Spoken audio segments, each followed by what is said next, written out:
Hello అండి. నేను last వీడియోలో ఫ్లిప్‌కార్ట్‌లో డ్రాగన్ ఫ్రూట్స్ ప్లాంట్స్ అయితే తీసుకున్నానని చెప్పాను కదా!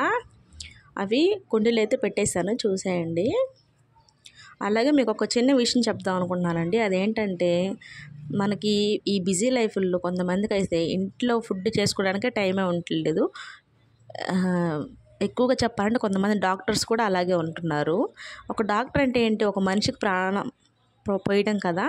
వాళ్ళది కూడా ఒక ప్రాణమే కదా! వాళ్ళకి ఒక ఫ్యామిలీ ఉంటుంది కదండీ! సో, మీరు టైమింగ్స్ లేదని చెప్పి, కుదరట్లేదని చెప్పేసి బయట ఫుడ్ తింటున్నారు ఎక్కువ చాలామంది. సో, అలా బయట ఫుడ్ తినడం వల్ల కూడా హార్ట్‌లో హోల్స్ అనేది బ్లాక్ అవుతాయని నాకు నిజంగా ఇప్పుడే తెలిసింది. సో, అందుకే మీరు కూడా ఇలా ఒకవేళ చేస్తున్నారేమో చెప్దామని చెప్పేసి చెప్తున్నాను. సో, కేర్ఫుల్‌గా ఉండండి. ఇంటి ఫుడ్‌కే ప్రయారిటీ ఇమ్మని అడుగుతున్నాను. ఓకేనా? ఇంతకీ ఈ టాపిక్‌పై మీకేమనిపించిందో కామెంట్ చేయండి. Thank you for watching. Bye bye.